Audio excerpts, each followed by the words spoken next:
The frost bit deep into the ancient timbers of Ethan Miller's cabin, an old sentinel against the relentless Alaskan winter. Inside, the fire crackled, a warm heart against the frozen world. Ethan, accustomed to the profound silence of his solitary existence, savored the simple comfort of his home. But that night, the silence fractured. A sound, soft at first, then insistent, a scratching at his heavy door, accompanied by a low, desperate whine. His mind, trained by years of wilderness living and a past life he rarely spoke of, immediately went on alert. A stray dog, perhaps. Not uncommon, though usually they kept to the edges of the sparse settlements miles away. But the whine, it held a different cadence, a deeper sorrow. He approached the door, peering through the frosted pane, his heart hammering against his ribs. What he saw stole his breath, freezing him more effectively than the brutal cold outside. Two wolves, gaunt and trembling, stood on his porch. Their eyes, reflecting the faint light from his window, held no aggression, only a profound, terrifying plea. They were not hunting him, they were begging him for sanctuary. How had they found him? What desperation could drive creatures of the wild, apex predators, to seek refuge from a human? Was this a miracle forged in the crucible of the deadliest cold, or a dangerous illusion masking the unpredictable nature of the wild? And could his compassion, a feeling he rarely allowed himself in this harsh environment, become a fatal mistake? If this story of unexpected kindness and survival in the brutal wilderness captures your imagination, subscribe to the Canine Code Red channel now. Stay tuned to hear the full unfolding narrative and understand the extraordinary bond forged in the ice. Chapter 2. A fragile truce. Ethan stood at the threshold, the frigid air rushing in, carrying the scent of pine, snow, and wild animal. The wolves shivered, their once thick coats matted and thin, dusted with frost. Their large, luminous eyes, fixed on him, held a silent, urgent appeal. Every instinct screamed danger, reminding him these were wild, powerful creatures. His mind, however, flashed back to the disciplined watchfulness of his former partner, Tracker, a skilled canine, whose loyalty had been absolute. He understood the silent language of animals, the subtle shifts in posture and gaze. These wolves weren't threatening, they were broken. He took a deep breath, pushing down the primal fear. Risk warred with an overwhelming wave of pity. He had seen the harshness of this land, how it culled the weak and the unlucky. These two looked like they were losing their battle. He opened the door wider slowly, speaking in a low, calm voice. "Come in," he murmured. "If you need warmth." The larger wolf hesitated for a fraction of a second, a silent communication passing between the two. Then, with hesitant grace, they stepped across the threshold, their paws leaving faint, wet prints on the floorboards. Inside the cabin's embrace, they seemed to visibly relax, shedding some of the tension that had held them rigid against the cold. They moved with an inherent dignity, pausing in the center of the living area, their eyes cautiously scanning the unfamiliar surroundings. Ethan quietly closed the door, shutting out the biting wind. He said a silent prayer that his gamble wasn't foolish. The smaller wolf, its fur a dusty gray, limped noticeably, favoring its right hind leg. Its ribs stood out starkly beneath its hide, a clear testament to prolonged hunger. The larger one bore a distinctive scar across its muzzle. Despite their emaciation, there was no frantic energy, just a quiet exhaustion, a careful weariness. Ethan watched them, captivated by their raw, untamed beauty. He added a log to the fire, the flames dancing, casting warm, shifting shadows. The wolves seemed drawn to the heat, one letting out a soft whine as it tentatively moved closer. As the warmth seeped into the room, Ethan's practical mind took over. They needed food, desperately. His meager pantry was stocked for one, not two large, starving predators. He had deer meat, meant for his own meals. He hesitated for a moment, unsure if raw meat was the right choice, but their skeletal frames left him no other option. He carefully sliced a generous portion and placed it on a plate on the floor, backing away slowly.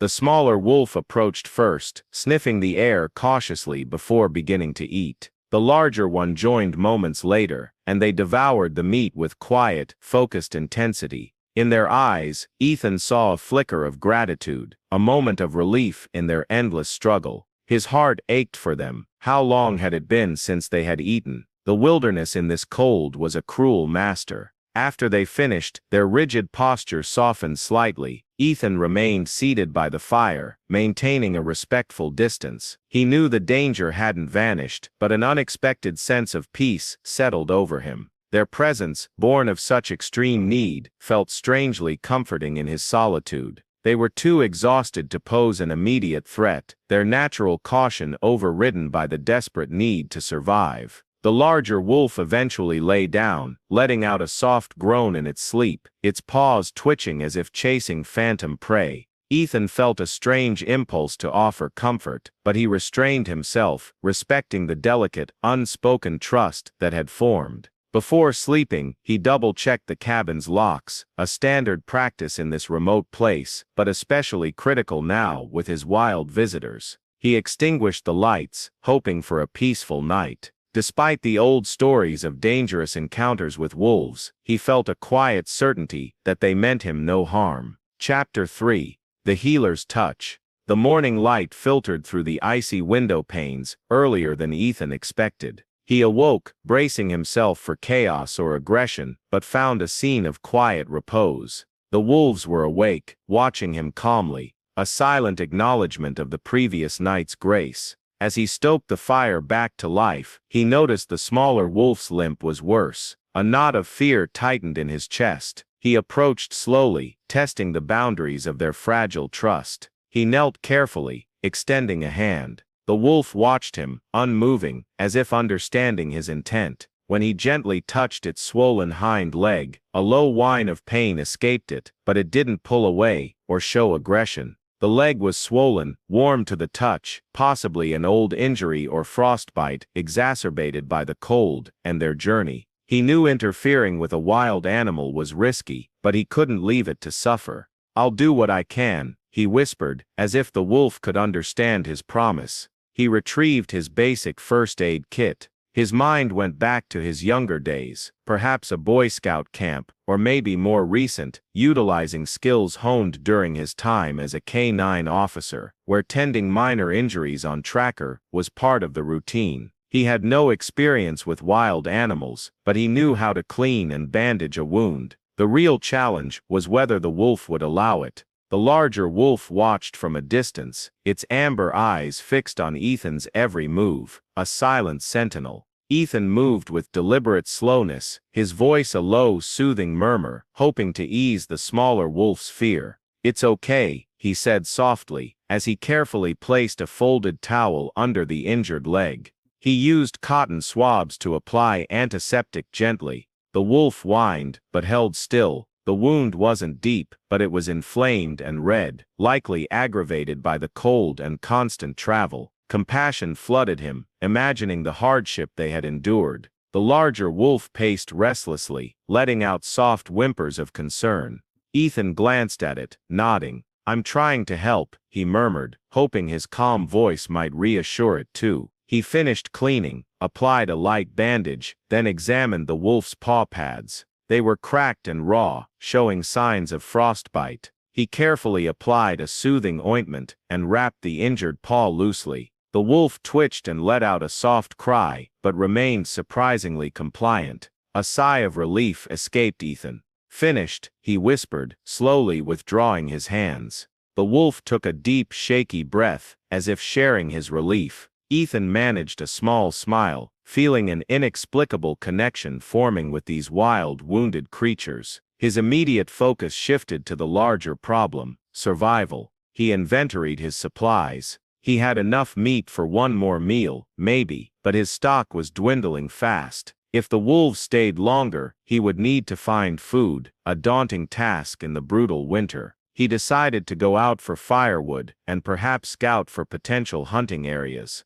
As he bundled up, he paused at the door, looking back at the wolves resting by the fire. They watched him, but made no move to follow. "I'll be back soon," he whispered, a promise not just to them, but to himself. Outside, the vast snow-laden landscape stretched out, silent and unforgiving. The wind cut through his layers. He trudged through knee-deep snow towards his woodpile, loading logs onto a small sled, his senses on high alert. He scanned the tree line, half expecting to see other wolves, or perhaps the threat that had driven these two to his door. Were they part of a larger pack? Had they been abandoned? What would happen if others arrived? As he returned, laden with wood, he found the wolves resting comfortably near the fire. The smaller one occasionally licked its bandaged leg, seeming more at ease. The larger one remained vigilant, raising its head as he entered. He added wood to the fire, letting the warmth soak into his numb fingers. He prepared the last of his meat, placing it on a plate. The wolves approached slowly, still wary, always aware of his presence. Watching them eat, two wild predators, calmly accepting food in his home, Ethan felt not fear, but a deepening connection, a bond forged in shared vulnerability against the harsh elements. Chapter 4. The Arrival of Hope and the Onset of Chaos. As dawn broke, a soft light filled the cabin. Ethan awoke to the quiet presence of his unexpected guests. The larger wolf wasn't by the fire. A brief panic seized him. Had it left? Had it returned to the unforgiving cold? But then he heard a low growl from the corner. It was there, guarding its injured companion, its ears forward, focused intently on the door. Something was outside. Alarm shot through Ethan. He cautiously approached the window. Outside, near the edge of the woods, a figure moved in the growing light. He strained to see through the frosty glass. At first, he thought it was a wild animal, a moose or even a bear, but then a human shape emerged from the shadows of the pines. His heart pounded. Visitors were rare, especially in the depth of winter. He grabbed his rifle and flashlight, pressing his ear to the door, listening. The larger wolf's low rumbling growl continued, confirming the unknown presence. The smaller wolf, despite its injury, struggled to stand, caught in the tension.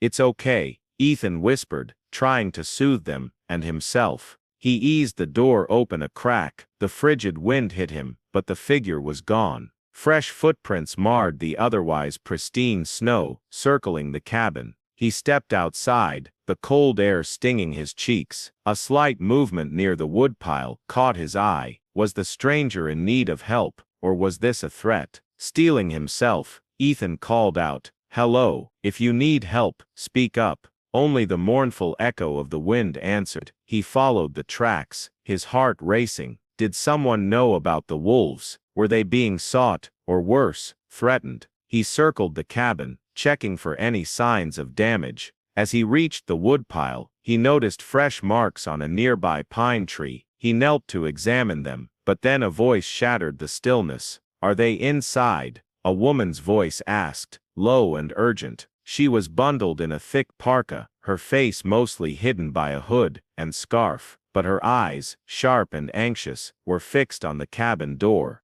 Ethan raised his hands in a gesture of peace. "Who are you?" he asked, keeping his voice steady despite the shock. "I'm tracking the wolves," she replied, as if it were the most natural thing. "They're part of a pack that went missing days ago. I've been searching for them." Ethan's pulse quickened. "Tracking them," he repeated, a wave of protectiveness washing over him. Was she a threat or a rescuer? The woman sighed, a cloud of breath in the cold air. "Not in the way you think," she added quickly, sensing his alarm. "I'm with a wildlife rehabilitation team. We've been monitoring this pack, especially these two. The younger one was injured and separated. They're vulnerable alone." Ethan felt a measure of relief, though suspicion lingered. "Why didn't you just knock instead of sneaking around?" he asked. She looked slightly sheepish. "I needed to be sure they were here. People don't always react well to wolves." He couldn't argue with her logic. "Come on," Ethan said, gesturing towards the door. "But slowly, they scare easily. I don't want to spook them." "I'm Dr. Eleanor Vance," the woman said as she followed him, "a field researcher from the Aurora Ridge Wildlife Sanctuary." Dr. Vance's calm confidence seemed to have a calming effect on the wolves. She carefully examined the smaller wolf's bandaged leg, nodding in approval at Ethan's work. "You did well here," she said. her voice filled with respect. "You likely saved her." Ethan felt a mix of relief and sadness. He knew his time as their guardian was coming to an end. "They need professional care," Dr. Vance said softly, looking at the wolves with concern. "We need to get them to the sanctuary. We can provide them with proper medical treatment and eventually reunite them with their pack." She looked at Ethan, understanding in her eyes. "Of course, if that's all right with you. This is your land, after all." Ethan looked at the wolves, a sudden ache in his heart. He hadn't expected to feel so attached, but he knew she was right. "It's for their own good, isn't it?" he asked. "Yes," Dr. Vance confirmed gently. "They are wild animals. They'll be stronger back with their group in the wild." In that moment, Ethan felt the clash between his compassion and the harsh reality of their wild nature. He wanted to shield them, but he knew their true place was out there. He stood tall, giving Dr. Vance a resolute nod. "Let's do what's right," he said. "I'll help however I can." Dr. Vance's arrival marked a new chapter in Ethan's solitary life. For the wolves she was a calm presence, her scent and demeanor conveying safety, though their trust in her was still developing. For Ethan she was the answer to a question he hadn't known how to solve: how to ensure these wolves received proper care, while preserving their wild spirit. Ethan agreed with Dr. Vance's observation of the strong bond between the two wolves. The larger one, a clear leader, never strayed far, always watchful, sharing its body heat with its injured companion, especially during the cold, stormy nights. As evening approached, Ethan suggested they stay another night in the cabin before attempting to move the wolves. Dr. Vance agreed, emphasizing the importance of minimizing stress for the animals. She suggested gradually introducing them to a carrier or sled to make the transfer easier. "That's a good idea," Ethan said, gesturing towards his snowmobile, Ranger. He thought of Tracker again, the reliable hum of the machine on patrols, the way Tracker would sit calmly on the back. "Ranger can get us there quickly, or at least get them part of the way if the roads aren't passable." They carefully planned the logistics. Dr. Vance would radio her team at dawn to prepare a safe enclosure at the sanctuary. Ethan would use Ranger to navigate the deep snow. The plan was clear, but they both knew the unpredictable wilderness could change things in an instant. As darkness fell, the cabin was filled with the warm glow of the fire. The two wolves, whom Dr. Vance now referred to by pack designations, lay peacefully side by side. "I've been following them for so long," she said, in a low voice. "They were part of a pack of 6. Their signal disappeared after a storm, and I feared the worst." Ethan stirred the embers. "They must have gotten separated during the storm," he mused. "It's almost a miracle they found this place, or that I found them." Dr. Vance nodded. "Pack is everything to wolves. Being alone is incredibly dangerous, especially injured.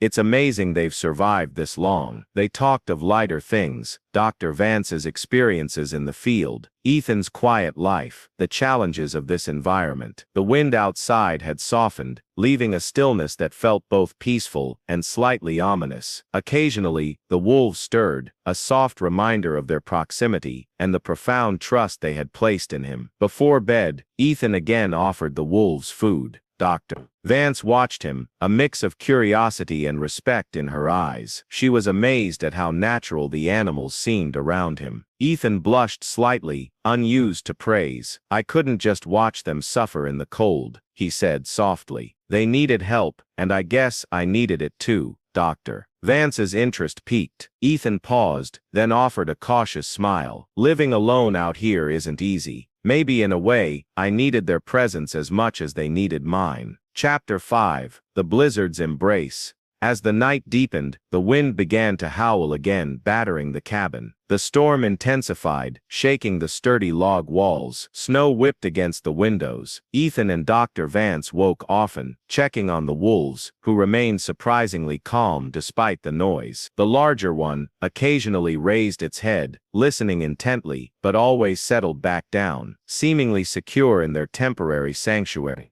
With the first hint of pale light, Dr. Vance, visibly tired, stretched and yawned. "I'll try to contact my team now," she said. Retrieving a small radio, she stepped out into the biting cold to find a clearer signal. Inside, Ethan brewed coffee, its rich aroma filling the cabin. The wolves awoke. The smaller one slowly opened its eyes. Its bandaged leg seemed slightly better, but still swollen. Ethan gave them fresh water, feeling the bond between them strengthen with each small act of care. When Dr. Vance returned, her expression held a mix of relief and frustration. "They're on their way," she said. "Two of my team will meet us about 3 miles from here, at a frozen creek. If we can get the wolves there, they can take over." Ethan nodded. "We should get ready. Ranger can handle the 3 of us, and the sled. We just need to be careful." They quickly prepared a makeshift sled, attaching it to the back of Ranger, padding it with blankets for the injured wolf's comfort. The larger wolf, initially wary, approached the sled, sniffing it cautiously. It seemed to understand its purpose and accepted it without protest. The final challenge was getting the wolves into the sled. Ethan led the way, opening the cabin door to the stark snow-covered landscape. The cold wind rushed in, ruffling the wolves' fur. Dr. Vance went first, using a gentle voice and calm movements to guide them. The smaller wolf whimpered as it was helped into the sled, but the bandage and medication seemed to ease the pain, and it quickly settled down. The larger wolf jumped involuntarily, carefully curling up next to its companion, a silent guardian.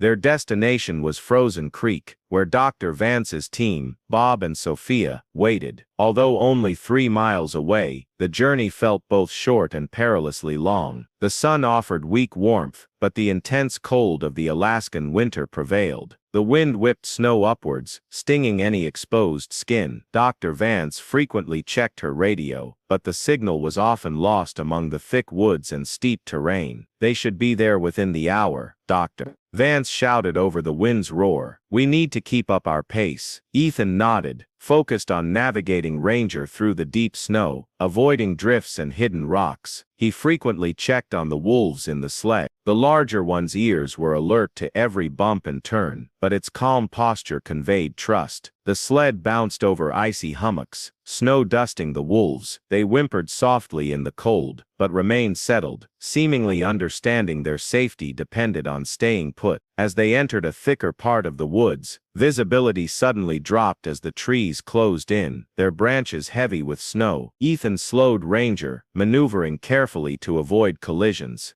"We're almost at the creek," Dr. Vance confirmed, checking her handheld GPS. "We just need to follow the edge of the woods, and we'll reach it soon." "We should cross here," Dr. Vance suggested, pointing ahead. "My team should be on the other side." Ethan carefully guided Ranger onto the ice, testing its thickness. It groaned slightly but held firm as they slowly slid across. He was struck by the brutal beauty of the scene. Vast, silent, yet filled with unseen power. However, increasingly dark clouds began to cast a somber shadow over the distant mountains. They were halfway across the creek when Dr. Vance's radio crackled to life. "Eleanor, it's Bob," a strained voice said. "We're coming from the east, but the storm's picking up fast. You might need to find shelter if it hits before we get there." Ethan and Dr. Vance exchanged worried glances. "Understood, Bob," Dr. Vance replied. "We're crossing the creek now. We'll be on the other side in a few minutes. Where exactly can we find you?" "Look for a red marker on a pine tree," Bob replied. "We've set up a makeshift shelter there." Simultaneously, the wind intensified, whipping snow across the ice. Visibility plummeted rapidly, forcing Ethan to concentrate fiercely to keep Ranger steady. The wolves sensed the rising tension, whimpering with unease. The smaller one let out a soft cry, shivering from cold, fear, or both. Dr. Vance gently touched Ethan's shoulder.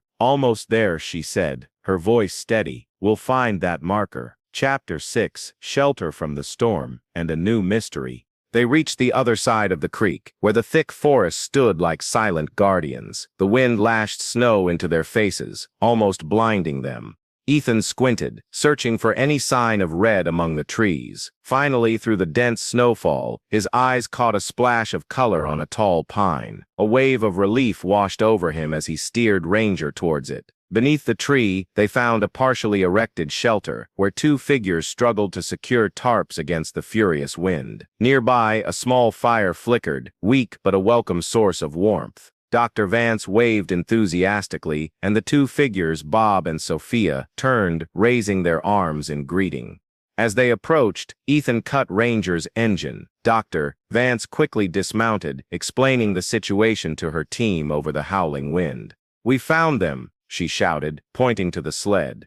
"They're weak, but hanging on. The small one has an injured leg." Bob, a tall man with a salt and pepper beard, nodded grimly. "Get them inside," he ordered. "The storm's about to hit hard."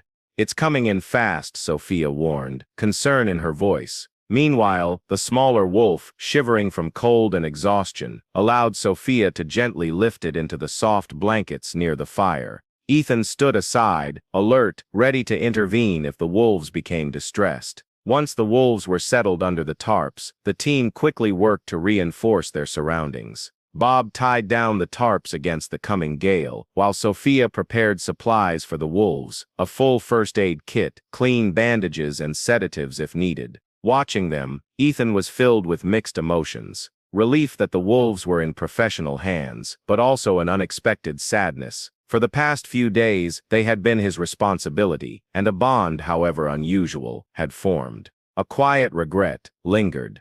They wouldn't need him anymore once they recovered. Dr. Vance noticed his quiet watchfulness. As she and Sophia tended the injured leg, she looked at him. "We'll make sure they get the best care," she said, her voice soft and reassuring. "And when they're ready, we'll talk about releasing them. Perhaps you'd like to join us for that."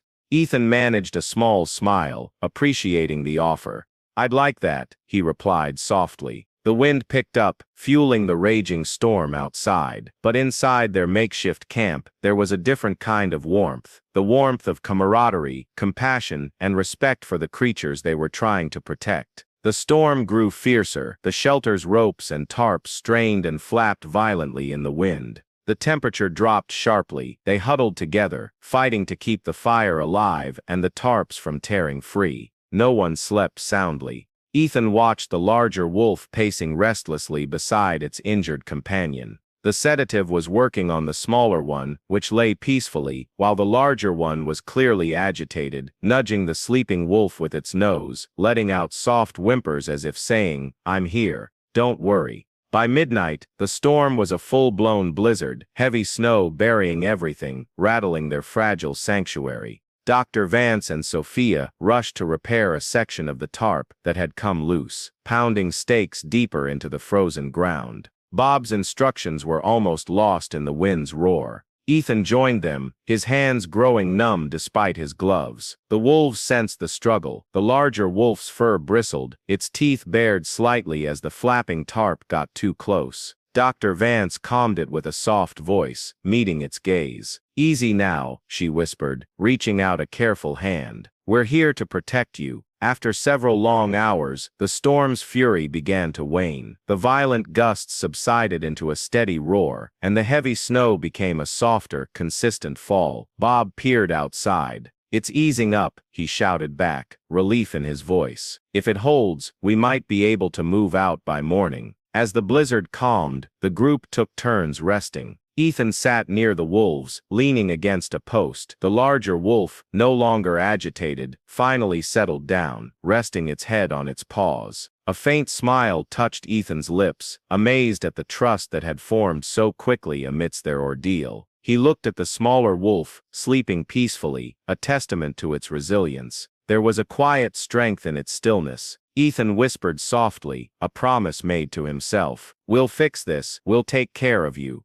As the night faded into dawn, the first light peeked through the thinning clouds. The storm was over, leaving a profound, almost eerie silence around the creek. The deep snow, reaching their waists, sparkled under the emerging sun. Dr. Vance awoke, immediately checking her radio, while Sophia rekindled their dying fire. Ethan stretched his stiff muscles, aching from the long, cold night. The wolves also stirred, slowly adjusting to the new day. It was time to assess if they could continue their journey. a path towards healing, and eventually, freedom for these majestic creatures. The morning arrived with an almost supernatural quiet, as if the world itself was recovering from the storm's rage. Sunlight danced on the snow, creating a breathtaking scene of white and gold, a stark contrast to the darkness of the night. A wave of relief washed over Ethan. The storm was over, and they could continue their mission to help the wolves. Yet something gnawed at him, a feeling that their trial wasn't over. Dr. Vance's radio crackled, and she quickly answered.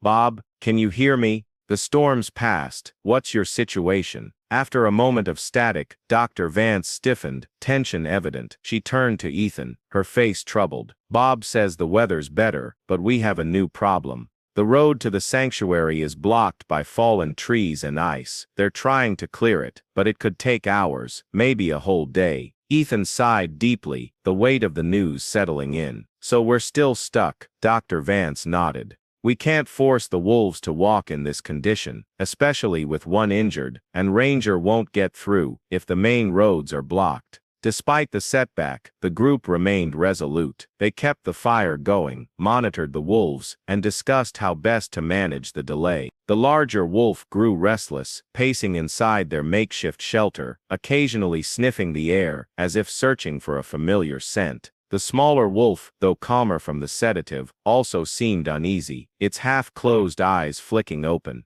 After a while, Ethan approached Dr. Vance. "Eleanor," he asked, "do you think they can smell their pack nearby, or is it just the stress?" As the long hours passed, a sense of unease settled over the group. To break the monotony, Ethan offered to gather more firewood. Dr. Vance agreed immediately, but with a strict warning. "Stay within sight of the shelter," she cautioned. "The snow's too deep, and we can't risk losing you if the weather turns again." Bundled up and armed with a sturdy shovel, Ethan went out, staying close to the creek. The newly covered landscape was both breathtaking and treacherous. Every step plunged him past his knees, testing his strength and endurance. Despite the difficulty, he managed to gather enough fallen branches to keep the fire burning for another night. As he headed back, a strange track in the wind-swept snow caught his attention. A line of partially obscured paw prints veered away from the creek. They were too large for rabbits or foxes, but not quite large enough for a moose. His heart pounded. Wolf tracks. He wondered if they were from his charges, or another wild animal.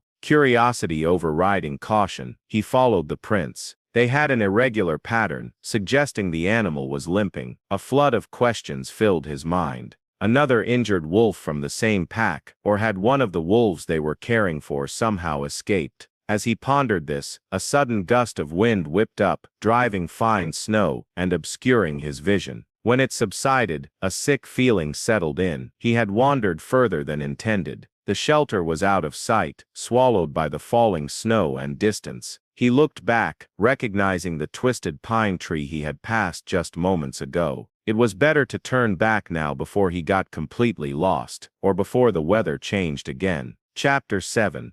The echo on the wind. But as he turned back, a slight movement at the edge of his vision froze him. A shadow of gray darted between the trees. His heart seized. Another wolf. He slowly lowered the collected firewood, trying not to appear threatening. "Hello," he called softly, knowing how strange it was to hail a wild animal, yet unable to shake the feeling that this wolf might be connected to the ones he harbored. The creature approached slowly, partially hidden by an old birch tree. Ethan caught a glimpse of a gaunt muzzle, sharp ears, and thick matted fur. It was undeniably a wolf, but it bore the clear marks of hardship. It watched him silently, unsure whether to approach or flee. Ethan remained still, maintaining a calm demeanor, mimicking the way he had dealt with the injured wolf in the shelter. Time seemed to slow as they stared at each other, both hesitant. Eventually, the wolf moved closer and he saw its emaciation clearly, tangled, ice-encrusted fur, a body reduced to bone. It hung its head, not in submission, but from profound exhaustion. A wave of deep pity washed over Ethan. How many more wolves were suffering in the brutal winter? He remembered Dr. Vance mentioning a pack. Could this be another member? If he could get it back to the group, perhaps their chances of survival would increase. The wolf suddenly let out a low, deep growl, causing Ethan to instinctively step back. It bared its teeth, but in its weakened state, it seemed more a gesture of desperation than a real threat. He immediately raised his hands, showing they were empty. "Easy," he murmured softly, his heart pounding. But the wolf's gaze shifted, no longer focused on him, but on something behind him. He froze, slowly turning, but saw nothing but snow-laden branches and his own tracks. The wolf's gaze intensified, a look of profound longing and fear. Then, with surprising speed despite its weakness, it turned and vanished back into the pine trees. Confusion and concern flooded Ethan. What had scared the wolf? Why had it suddenly fled?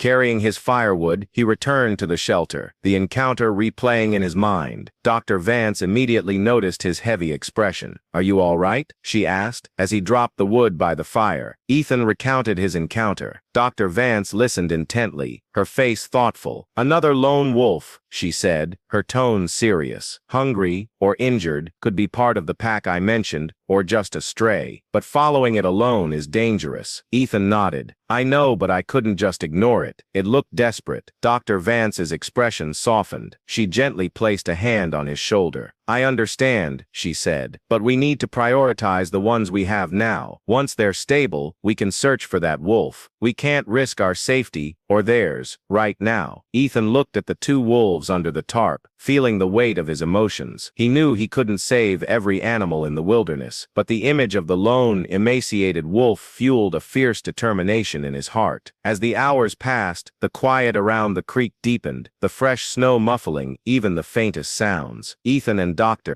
Vance took turns watching the wolves and maintaining the fire, while Bob and Sophia continued working to clear the path to the main road. Radio reports offered cautious optimism. Blockages were being cleared, but the timeline for their departure remained uncertain. Despite the other concerns, the image of the wolf in the woods stayed with Ethan, its gaunt body, the fear in its eyes. He felt an inexplicable pull, a feeling that this wolf might be another missing member of the same family he was trying to help. As time wore on, the two wolves in the shelter seemed to improve slightly. The smaller one, though still clearly in pain, managed to shift positions without whimpering. Its larger sibling carefully licked its bandaged paw, offering comfort. Dr. Vance administered more pain relief. "It will help with the pain," she reminded them, looking weary, "but they might be drowsy and weak. I wish we could get them to the sanctuary sooner. They need a proper enclosure, sufficient food, and a quiet environment." Ethan nodded. "I know you're right. We've made good progress," he said softly, "but I can't stop thinking about that lone wolf I saw." Dr. Vance looked at him sharply, thinking, she could be part of their pack, or just a stray, she conceded. "But we can't sacrifice what we've done here for a rescue mission we aren't prepared for." Ethan knew she was right, but the image of the lone wolf, the desperation in its form, felt like a plea for help he couldn't ignore. It was late afternoon when Bob's voice crackled over the radio, rough and urgent. "Eleanor, there's a break in the road. If we push hard, we might be able to clear enough space for the truck by morning. Can you hold on?" Dr. Vance responded quickly. "We can hold on, Bob. The wolves are calm, but hurry if you can." She looked at Ethan, giving him a reassuring nod. A wave of relief washed over Ethan. One more night, then they could finally get the wolves to safety. He approached the animals, gently stroking the larger wolf's thick fur. "Just a little longer," he whispered softly.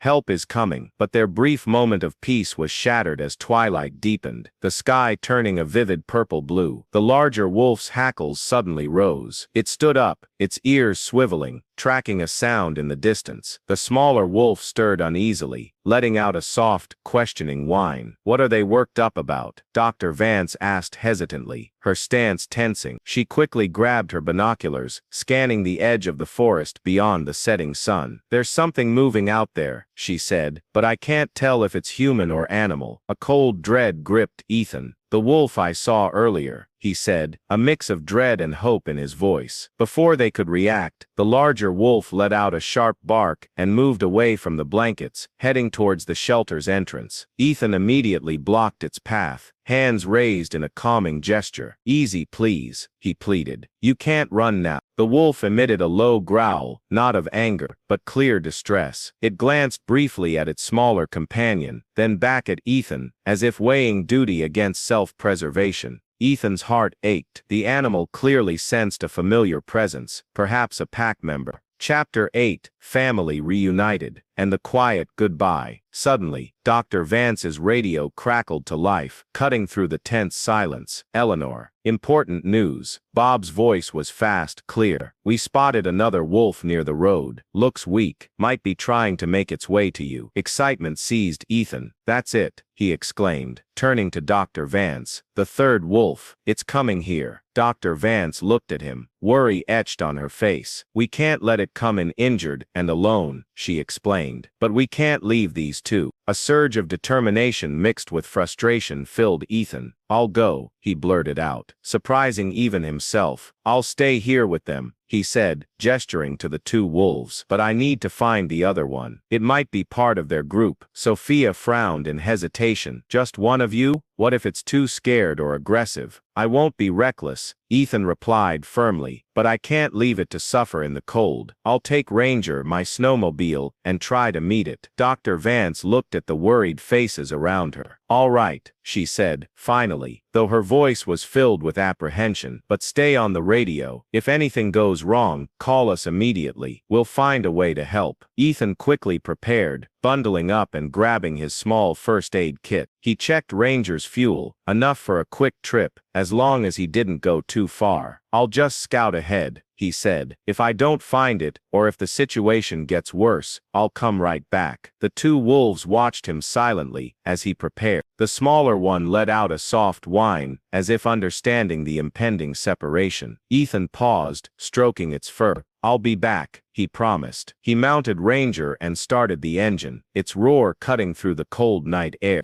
As he pulled away, the larger wolf let out a bark, a long mournful howl that echoed across the frozen landscape, mirroring the silent, icy beauty. Ethan felt the chill, not just from the cold, but from the wild, mysterious beauty of the sound. Wait for me, he whispered to himself, heading out from the shelter. He followed the tracks and familiar landmarks towards the location Bob had mentioned, near the partially cleared road. He stayed alert, avoiding deep drifts and icy patches. The snowmobile's engine broke the silence of the wilderness. Finally, something moved near a cluster of spruce trees. Ethan cut the engine, dismounted Ranger, and pulled out his flashlight. His heart pounded as he cautiously approached in the dim light. The shape of a wolf emerged, gaunt, limping, its ribs visible beneath its skin. It whimpered as he approached. I'm not here to hurt you, Ethan said softly, trying to calm it. He saw the same fear he had seen in the other wolves, but this one was closer to the brink of survival. Your family is close. Let me help you. The wolf swayed, its body trembling, before collapsing onto its side. Compassion overwhelmed Ethan as he slowly approached. Suddenly, Bob emerged from behind a spruce tree, a rifle slung over his shoulder.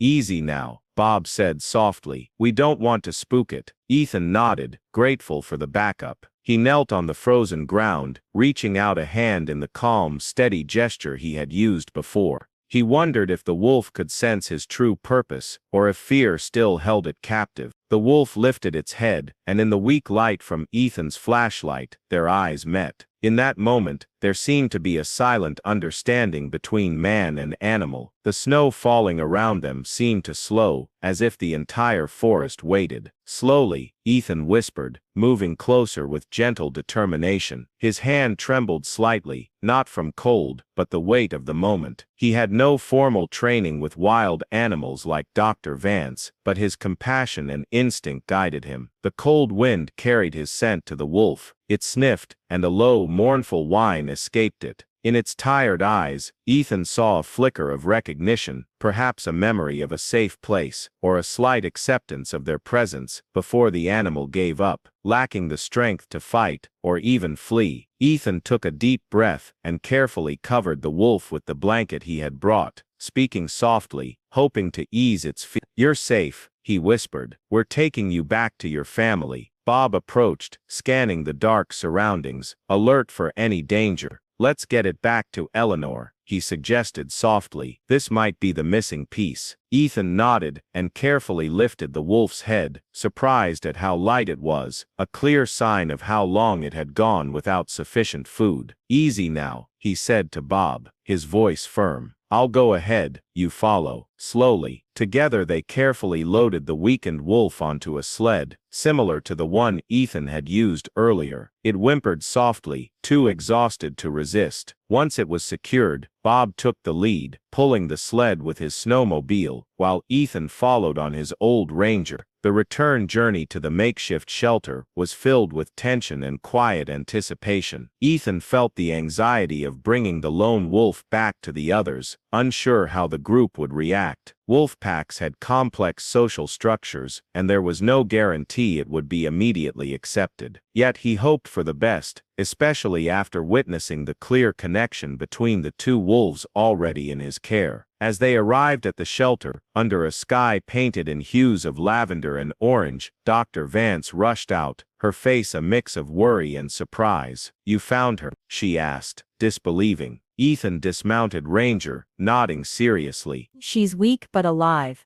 he said. Together they carefully brought the sled inside the shelter. Its arrival caused an immediate reaction from the other wolves. The larger wolf stood up abruptly, letting out a loud bark that echoed off the tarp walls. The smaller wolf, still recovering, raised its head slightly, looking around in confusion. Vance cautiously positioned herself between the new arrival and the original pair, ready to intervene if necessary. The tension was palpable as Ethan and Dr. Vance slowly removed the blanket covering the third wolf. At first, it seemed distressed, whimpering, and shifting. But then its eyes met those of the larger wolf, and a spark of recognition ignited between them. A soft whine escaped the larger wolf, and its rigid posture softened, shifting from defensive to clear recognition. It approached slowly, sniffing the new arrival, its ears held low as a sign of empathy. The smaller wolf whimpered softly, trying to rise despite its bandaged paws. They exchanged silent gestures, no words needed. Dr. Vance let out a full breath. "They know each other," she whispered, tears welling in her eyes. "Look how they greet each other. No bared teeth, no bristling fur. They're definitely family." She had noticed the tears in Ethan's eyes as well. To witness such a profound private moment between wild animals was deeply moving. He quietly stepped back, allowing them to reconnect. Despite its weakness, the third wolf slowly touched its nose to its sibling, a gentle emotional gesture. The larger wolf remained close, guarding them, as the three finally settled near each other. A small family, reunited. In their weak whimpers and gentle licks, they seemed to share a silent message: "We're together." We survived this. For Ethan and the group, it was an unforgettable moment, a turning point. "You did it," Dr. Vance said softly to Ethan, looking at the sled. "If you hadn't gone out, she might have died alone in the snow." Ethan shook his head softly, fighting back emotion. "We all did," he said. "I just felt pulled to do it." The crackle of Dr. Vance's radio broke the silence. Bob's voice came through, filled with urgency. "The road's clear for the truck. We're on our way. Be there in 20 minutes. The entire group sprang into action. The wolves needed safe transport, and now that their family was whole again, their mission felt even more meaningful. Sophia prepared sedatives in case the animals needed help with the journey. Ethan voluntarily helped load them, despite the ache in his chest at the thought of their departure. When Bob and Sophia arrived in the sturdy truck, they carefully transferred the three wolves into spacious, empty cages. The newest member resisted the most, but eventually calmed with soft words and gentle handling. The siblings stayed facing each other through the wire mesh, and Ethan imagined their eyes were filled with trust and acceptance, as if they understood this was a step towards recovery. Under the soft glow of the truck's headlights, Ethan stood beside Dr. Vance, watching Bob secure the cages. The snow gleamed under their feet, a silent witness to a victory tinged with sadness. "You can visit them at the sanctuary," Dr. Vance offered. "They'll need time to recover and adjust, but when they're ready, we'll release them back into the wild." Ethan nodded, swallowing the lump in his throat. "I'd like that," he said, his voice heavy. "I need to see them free, in their real home." Dr. Vance smiled gently. "And I'm sure they'll be happy to see you." The engine rumbled, its lights cutting through the deepening twilight as the truck began to move. A tear tracked down Ethan's cheek, a mix of relief, gratitude, and profound loss. But he told himself this was the best outcome, a family reunited, with a chance for a new life. As the silence deepened, he whispered a heartfelt goodbye to the wolves, imagining their warm breath creating mist in the cold air, their heartbeats in sync with the untouched wilderness. Turning to Dr. Vance, he managed a faint smile. "Thank you," he said. She touched his arm in response. "No, Ethan, thank you for giving them a chance, and for reminding us why we do this." After the wolves were gone, the following days in the cabin felt too quiet for Ethan. The familiar sounds of soft whimpers and cautious footsteps were replaced by the deep silence of the Alaskan wilderness. But this silence wasn't empty. It held a sense of peace and purpose. In the evenings, he often gazed at the horizon, remembering the moments shared with the three wolves, from their fearful arrival to the slow build of trust and the powerful reunion that had unexpectedly brought them all together. He knew the wolves were safe now at Dr. Vance's sanctuary, and that knowledge brought him solace. He believed that with the right care and time to heal, they would roam freely once more in the thick forests of their home. True to her promise, Dr. Vance sent updates. She often sent photos of the wolves recovering in a spacious enclosure, basking in the sun, playing in the snow. The smaller wolf's leg was healing, its bandages gradually removed. The third wolf, once emaciated and timid, was slowly regaining its strength. But most importantly, their bond as a group was stronger than ever, a family made whole again. Ethan often thought about the day of their release. He pictured himself standing at the edge of the forest, watching them disappear back into the wild, strong and united. Perhaps in that final moment before they vanished into the freedom of their world, one of them might look back, a flicker of recognition towards the human who had offered them warmth and kindness in their time of greatest need. If this story of unexpected goodness and the reunion of a wolf family touched you, share your thoughts in the comments below. Have you ever experienced a connection between a human and a wild animal that changed your perspective? We'd love to hear your story, so feel free to share it. Don't forget to like this video, subscribe to our channel, K9 Code Red, and stay tuned for more stories that show the unbreakable bonds that connect us all, from the frozen wilderness to our own backyard.